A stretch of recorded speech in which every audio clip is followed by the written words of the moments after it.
조종이 꿈꾸는 정의롭고 원칙이 살아있는 대한민국. 청취자 여러분과 함께 만들어가겠습니다.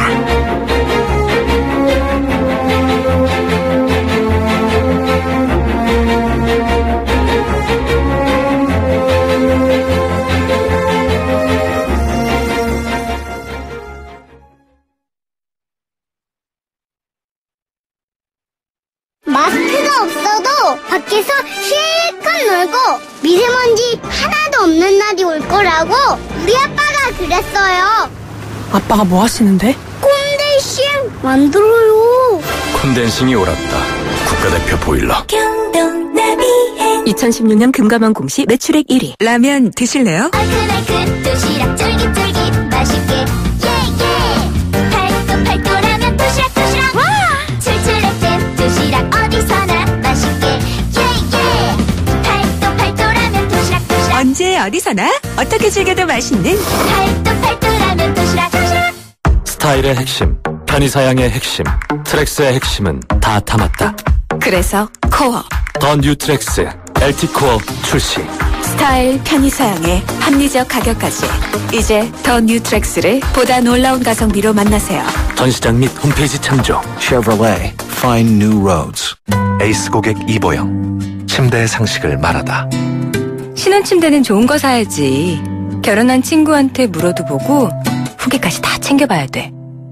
근데 보다 보면 어차피 침대는 에이스일걸? 침대는 가구가 아니다. 침대는 에이스다. 에이스 침대. 돌려보고 비틀어보는 오늘의 이슈. 이종훈의 뉴스 측면 승부. 네, 오늘 핫 이슈 한 가지 돌려보고 비틀어보겠습니다. 시사계 측면 승부사십니다. 이종훈 박사 오셨습니다. 안녕하십니까? 네, 이종훈입니다. 오늘 뭘 한번 때려잡아 볼까요? 총선 때 보자.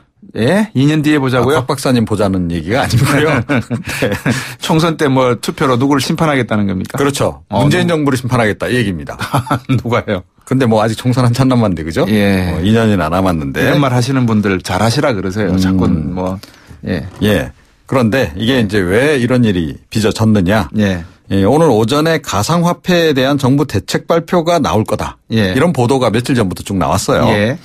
그런데 정작 오늘 기재부가 대책 발표 당초부터 계획한 적이 없고 발표할 계획도 없다라고 이제 밝혔습니다. 아이고. 그러니까 투자자들 사이에서 장난하느냐 이런 얘기가 나오면서 그 말이었군요. 실시간 검색어에 총선 때 보자를 올려서 실검 1위로 만들어 보자. 그래서 시위가 지금도 진행 중입니다. 예. 일이 오르락내리락 하고 있습니다. 지금 말씀하실 때 제가 비트코인 거래소에 비트코인 가격을 내려봤는데요. 네. 마이너스 10% 빠졌군요. 1,100만 원입니다. 이게 1,900만 원, 거의 2,000만 원까지 갔었던 적이 있었거든요. 그렇죠.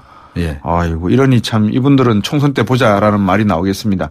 그러면 지방선거는 바이패스하는 겁니까? 거르자는 얘기냐. 예. 네. 그래서 일부 투자자들 사이에서는 그게 아니고 지선 때 보자로 이걸 다시 바꿔서 시위를 새로 시작하자 이런 의견도 없지 않다고 지금 하는데요. 뭐 정치적으로는 그래도 지방선거보다는 뭐 총선거가 큰 선거고 네. 또 정치적으로도 좀 뭐 타격을 준다 한다면 타격이 클 수 있는 그런 거 아니겠습니까? 네. 그래서 아마 상징적으로 뭐 총선 때 보자 이렇게 이제 화두를 잡은 게 아닌가 이렇게 여겨지고 뭐 사실 그 따지면 더 무서운 거는 대선 때 보자죠, 그죠? 예. 대선은 좀 너무 멀고 하니까 총선 이렇게 잡은 것 같습니다. 일본의 젊은이들이 20대가 우리나라에서 금괴 68kg를 가지고 나갔다는 이야기도 들리고 이 비트코인 시장에 대한 여러 가지 이야기들이 많이 들리는데 청와대에 계시는 분들 아시는 분들 많이 계시잖아요. 이종훈 박사님도. 비트코인 아시는 분들 계세요? 뭐가 비트코인이다. 아니 뭐 청와대 직원들 중에도 투자하는 사람이 있는 거 아니냐. 예. 뭐 이런 얘기가 많이 돌았죠. 확인은 안 해봐서 모르겠습니다. 그렇죠. 미래 중소벤처기업본가요? 거기는 400억 투자를 했지 않습니까? 뭐 하여튼 예. 이제 그 이외에도 개인적으로 보통 이러면 공직자들이 예.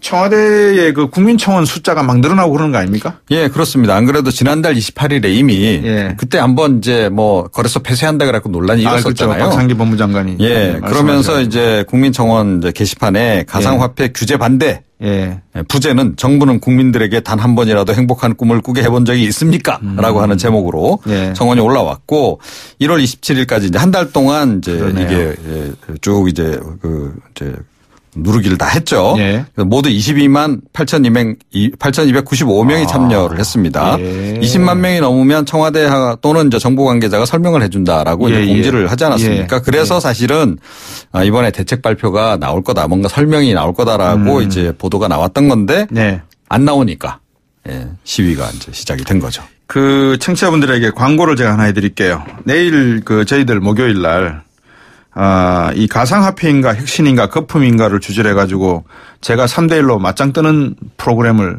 만들었거든요. 이번에 직접 이제 뛰어드시는 겁니까? 예, 제가 이제 이 논란의 한가운데 서서 이 비트코인이라는 것이 도대체 무엇인가, 정부가 무엇을 놓치고 무엇을 잘 못 보고 있는가를 한번 2시간에 걸쳐서 토론을 하려고 하니까 예, 청취자분들께서 한번 관심 있게 들어봐 주시면 고맙겠고요. 근데 정부가 왜 대책 발표를 해야 된다라고 기재부가 답변을 했다가 안 한 겁니까? 어떻게 된 겁니까? 예. 이게요. 그러니까 오늘 이제 기재부 장관 겸 부총리가 김동연 부총리가 이제 설명을 할 거다라고 하고 미리 이제 예고 보도가 이제 나왔었던 건데요.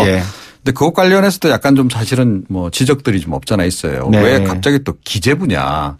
그러니까 얼마 전에 그 총리실에서 컨트롤 타워 한다고 하지 않았느냐라는 얘기가 이제 나왔는데요.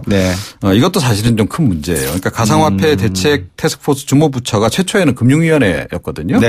그러다가 지난해 12월 4일 날 역시 탈법 행위가 문제다 해가지고 주무부처를 이제 법무부로 바꾼 겁니다. 자, 그런데 이제 박상기 법무장관 그 거래소 폐쇄 언급 이후에 논란이 되면서 그러니까 1월 15일에 그러니까 한 달 조금 더 지난 시점이죠. 이 총리실이 이제 컨트롤 타워 만든다라고 한 거고. 그러니까 오늘 또 김동연 부총리 겸 기재부 장관은 총리실하고 협의해서 기재부가 앞으로 컨트롤 타워를 담당하겠다 언급을 했고 또 기재부가 나서서 이 대책 발표 여부에 대해서도 언급을 하고 나선 거예요. 그렇게 되면 만약에 이게 이제 이미 결정이 됐다 그러면 보름도 안 지나서 컨트롤 타워를 또 바꾼 셈이 되잖아요. 그러네요. 컨트롤 타워를 왜 이렇게 자꾸 바꾸는 겁니까?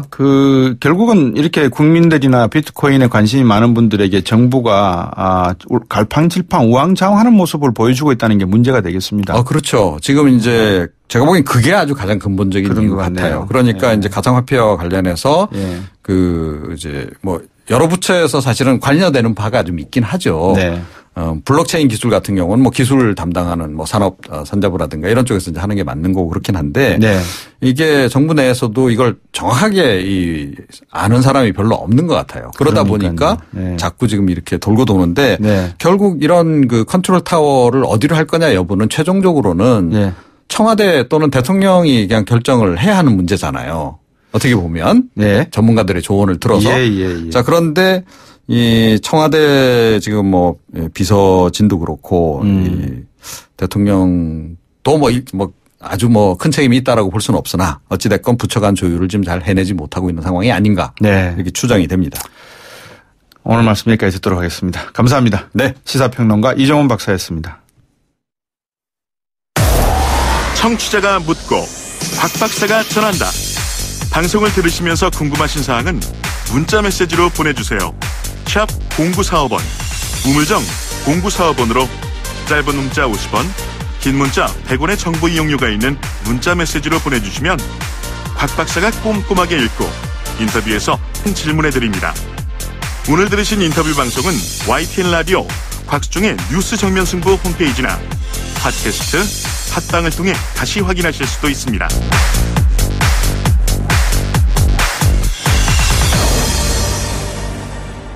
대한민국이 참 이 2018년을 맞이하면서 여러 가지 일들이 정말 연초에 많이 몰려 있는 것 같아서 조금 안타깝습니다. 우리 문재인 정부가 빨리 출발을 해서 내각도 갖추어지고 했었으면 하는 안타까움이 점점 시간이 갈수록 더 좀 차오르네요. 오늘 트럼프 미 대통령이 1년이 되었습니다. 그래서 첫 연두교서를 발표를 했는데요. 취임한 지 1년이 지났죠. 그래서 이제 이 자리에서 보호무역주의, 북한에 대한 압박 이런 이야기들을 이제 키워드로 발표를 했습니다. 제가 앞에서도 오프닝에서 주한미 대사를 아직도 1년이 지난 시점에서 임명하지 않고 있고 빅터차 후보를 이번에 낙마시킨 원인이 뭘까 말씀을 드렸는데요. 전문가와 함께 트럼프 대통령의 연두교서 의미 짚어보도록 하겠습니다. 차두현 아산정책연구원 개곤연구위원입니다. 안녕하십니까? 네, 안녕하십니까? 오늘 방송 들으셨죠? 그죠? 네네. 잘 들었습니다. 어떤 의미를 보셨습니까? 오늘 발표를? 네, 일단은 전반적으로 그 연두 국정연설에 사실 상당 부분은 그 미국의 국내 정책 부분들의 할애가 됐고요. 네. 이제 후반부에 대외 정책 관련된 부분들이 이제 등장을 했는데요. 네. 그 작년에 이 취임사에서 나온 부분들이 반복된 부분들도 있지만 네. 특히 그 인상적인 것들은 역시 대외 관계 부분에서 그 취임사에는 구체적으로 거명되지 않았던 네. 국가들 둘이 거론이 됐죠. 예. 국가와 체제들이 이게 이제 하나가 이란이고 하나가 북한인데요. 네. 사실은 이 북한에 대한 메시지 면에서는 제가 볼 땐 역대 어떤 연설보다 오히려 강력했다고 봐요. 예. 어떤 지금 의미에서요? 일부에서 나오는 것이 군사적인 조치라든가 예. 아니면 거친 표현이 안 나왔다라는 얘기들을 하는데요. 네. 대부분 그 언론들이 주목하고 있는 거친 표현이나 이런 것들은 그 트위터를 통해서 나온 것들이거나 그렇죠. 아니면 기자회견 과정에 나온 거예요. 트럼프 대통령이 미국 의회에서 이제 공식적으로 한 연설들이라든가 예. 아니면 그 작년에 한미 정상회담 후에 이제 우리 국회 연설이든가 이런 표현에서는 네. 사실은 그렇게 자극적인 표현은 나오지가 않았습니다. 네. 그리고 이번 연두교서에도 실질적으로 뭐 군사조치라든가 이런 표현은 나오지는 않았어요. 네. 근데 맥락은 상당히 무서운 게요. 네. 결과적으로 북한 부분이 나온 다음에 네. 그 뒷부분에서 미국의 그 건국 이후의 가치를 같이 수호해 나가자라고 얘기를 했단 말이에요. 예. 그게 우연인지 저는 의도적인 배치라고 생각을 합니다. 맥락상으로 네. 어떤 얘기냐 하면 예. 지금 그 오토 원비어의 부모들하고 네. 오토 원비어의 부모들하고 지성호. 그다음에 우리 지성호 씨를 초청을 하고 직접 일어나게 하지 않았습니까? 예. 소개를 했어요. 이게 이란 케이스에서는 없던 얘기입니다. 없었습니다. 예. 그런 다음에 최종적으로 미국의 건국 가치들이 얘기가 됐어요. 미국이 그렇습니다. 지켜보자 하는 가치들이. 예. 이 전반적인 그 배치는 뭐냐면요. 북한이 개발하고 있는 핵미사일 개발이 곧 미국 본토에 위협을 줄 수가 있고 네. 그렇기 때문에 압박과 제재를 취하고 있는 것도 정당하다라는 것도 강조가 다시 한번 된 거지만요. 네. 사실은 북한의 현 정권이나 체제가 미국이 추구해오고 있던 가치들이랑 결코 양립하기가 어렵다라는 걸 예. 암시한 거나 마찬가지예요. 그렇죠. 굉장히 센 메시지라고 볼 수가 있습니다. 차두현 위원께서 하신 말씀에 저도 공감을 한다라고 전제를 일단 해놓고 네. 한번 하나씩 청취자분들께 한번 정보를 전해드리도록 해보죠. 네네. 이번 연두 교소를 자신의 성과를 내세우는 자리로 활용한 측면도 없지 않아 있었습니다. 그죠? 앞부분에는. 아니요, 굉장히 많았죠. 사실은 예. 그 앞부분의 대부분들이 어떻게 보면 네. 내가 1년 동안 이렇게 잘했다 네. 하는 부분들이거든요. 왜냐하면 그렇죠. 그 대통령의 미 대통령의 연두 국정연설이라는 부분들이 네. 사실은 그 이전에 있던 앞에 전임자들을 보면은요. 그 이번 회계 연도에 내가 예산들의 어떤 면에 중점을 둬서 이제 사용을 하겠다. 네. 그리고 작년에는 이렇게 사용을 했다는 예산 문제들이 굉장히 많이 언급이 됐어요. 네. 근데 이번에 오히려 예산 부분들에 대한 얘기는 아무래도 얼마 전에 이제 풀린 셧다운에 대한 그 감정의 응어리가 좀 남아있는지 모르겠지만 네네. 보통 예산에 대해서 의회에 대한 치하의 이야기도 있거든요. 이 네. 부분이 없었고요. 예. 그 다음에는 결과적으로는 이런 거예요. 그 여전히 국내적으로 문제가 되고 있는 여러 가지 정책이 있지만 자기가 굉장히 많은 고용을 창출을 해냈고 그렇죠. 그 다음에 이 반이민 정책부와 같이 보이지만 오히려 그게 이 미국을 더 안전하게 하고 이민자들 같은 경우에 자격 있는 이민자들 같은 경우에 권리 신장에 도움이 됐다라고 주장을 한 거거든요. 그렇죠. 히스패닉이나 아프리칸 아메리칸들이 예, 그렇죠. 직장이 늘었다 이런 이야기도 했죠. 그렇죠. 예. 그리고 또 하나는 이제 결과적으로 재앙이란 표현을 썼는데요. 네. 그 재앙과도 같은 오바마 케어도 지금 자기가 이제 수정을 해나가고 있다. 맞습니다. 예. 예. 다시 말해서 1년 동안 자기가 이제 수행해온 국정이 굉장히 옳은 방향으로 가고 갔다는 걸 다시 한번 강조를 하는 거고요. 네네. 그 뒷부분하고 연결시키면 결과적으로 이런 모든 작업이 위대한 위대한 미국을, 위대한 아메리카를 다시 한번 예. 재건하고, 예. 그 다음에 미국적인 가치를 수호를 하고 세계적으로 전파시켜 나가는 데서 굉장히 큰 기여를 하고 있다라고 스스로 네. 평가를 한 거예요. 그렇죠. 그거를 이제 우리가 흔히 하는 말로 미국 우선주의 또 이렇게 표현을 하고 있는데요. 그렇죠. 아메리카 퍼스트죠. 예, 아메리카 퍼스트인데 그 중국이라든지 일본이라든지 이 한국이라든지 무역의 불공정성을 이야기할 때 특정 국가 이름은 나오지 않았습니다. 말씀하신 대로 안보 이야기를 할 때는 이란과 아이시스 이야기를 하고 우리 북한 이야기를 하고 요 세 개 국가를 이야기했는데 경제 이야기 네네. 불공정성 이야기할 때는 특정 국가 이야기 안 하더라고요. 네, 이게 지금 취임사에서도 특정 국가를 얘기하지는 않았어요. 예. 대체적으로 특히 오바마 대통령 같은 경우에는 그 오바마 대통령 2기에서는 그때도 미국 관계가 안 좋지 않았습니까? 네. 그럼에도 불구하고 특정 국가들을 거명한 경우에는 굉장히 이례적이에요. 연두 국정연설에서요. 예. 그만큼 지금 북한의 행태라든가 핵미사일 위협에 대해서 미국이 굉장히 신경을 쓰고 있다라는 거에 반증이라고 볼 수가 있겠죠. 그렇죠. 그 관련해서 빅터차 내정자의 낙마 이야기를 좀 해봐야 될 것 같아요. 어떻게 네네. 받아들이십니까? 빅터차 우리나라 쪽에서는 우리 정부는 아그레망을 보내줬고요. 그래서 네네. 상원 쪽에서 인준을 들어가기도 전에 지금 낙마한 걸로 알려지고 있는데 어떻게 된 네네. 겁니까 지금? 어떻게 보면 이게 조금은 이제 우리에 대한 외교적인 결례라고도 볼 수가 있어요. 아그레망까지 신청을 해놓고 이게 사실상 이게 인준이 무산되는 무시한 경우에는 거죠 일종의. 예. 이거는 조금 어떻게 보면 이제 이런 거죠. 이 빅터차 박사 같은 경우에 미국 내에서도 이제 우파에 속하고 있거든요. 네, 공화당 소속. 부시 행정부 쪽에서 이제 관료직을 맡았었고 그러기 때문에 네. 비교적 이 오바마 행정부에 비해서는 보다 이제 강성의 정책을 취할 걸로 얘기가 됐고 그게 이제 우리 국내적으로는 조금 우려의 목소리도 있었지만 네. 오히려 그러니까 이런 거죠. 미국 행정부 내에서는 작년 9월, 10월에 한참 얘기들이 나올 경우에는 빅터차가 가장 북한을 다루는데 적절할 수가 있었겠지만 네. 오히려 지금 던지려고 하는 대북 메시지나 이런 정책에는 또 채 유연한 인물이 아니겠느냐 하는 판단도 있었을 수가 있고요. 네. 흔히 나오는 게 대북 강경책에 대한 어떤 반대 의견 때문에 낙마가 됐다라고 얘기하는데 사실 빅터차의 그런 의견들은 어제 오늘 나온 얘기들은 아니었어요. 네네. 그러니까 북한을 단호하게 다루되 군사 조치에는 신중해야 된다는 얘기는 빅터가 굉장히 반복을 해서 했던 얘기들입니다. 네네.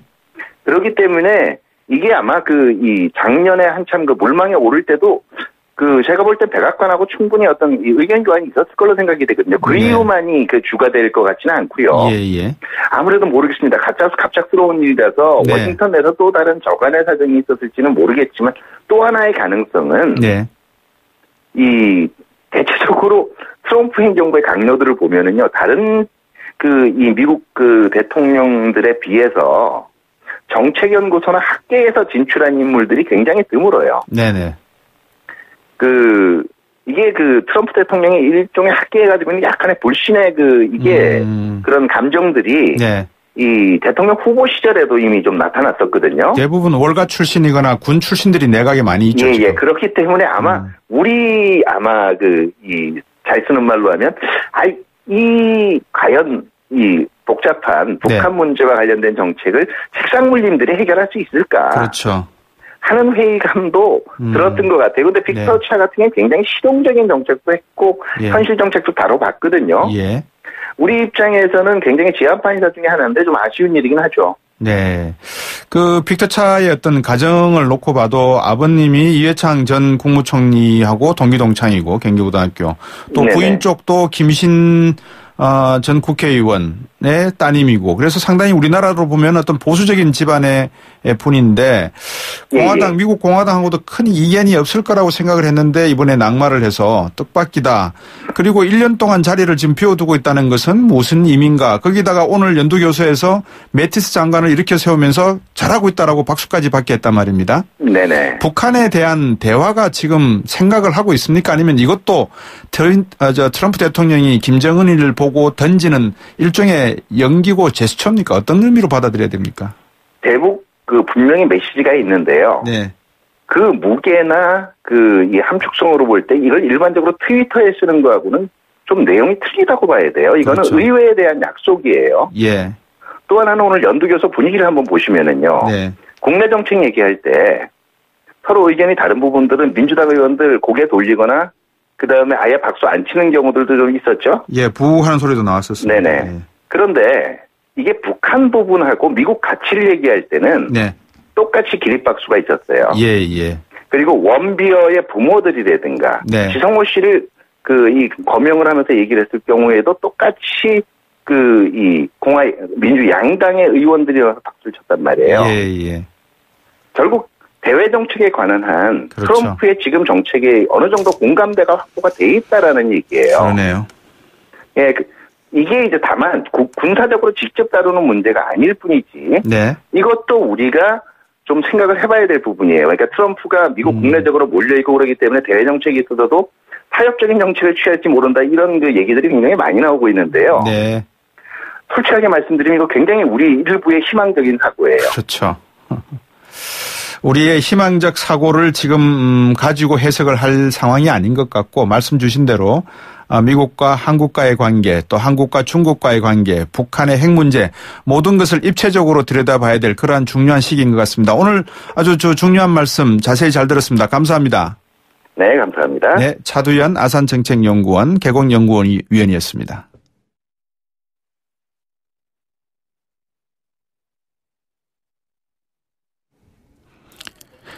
네, 지금 저희들이 아까 제가 조금 전에 말씀을 드렸는데요. 미국 대통령의 트럼프 대통령의 연두교수 이야기와 다르게 우리의 남북 간의 관계라든지 여러 가지 이 현안 문제를 좀 더 진중하게 들여다봐야 될 그러한 시점인 것은 분명한 것 같습니다. 잠시 후에 저희들 광고 듣고 3부로 올 준비를 하고 있겠습니다. 3부로 오겠습니다.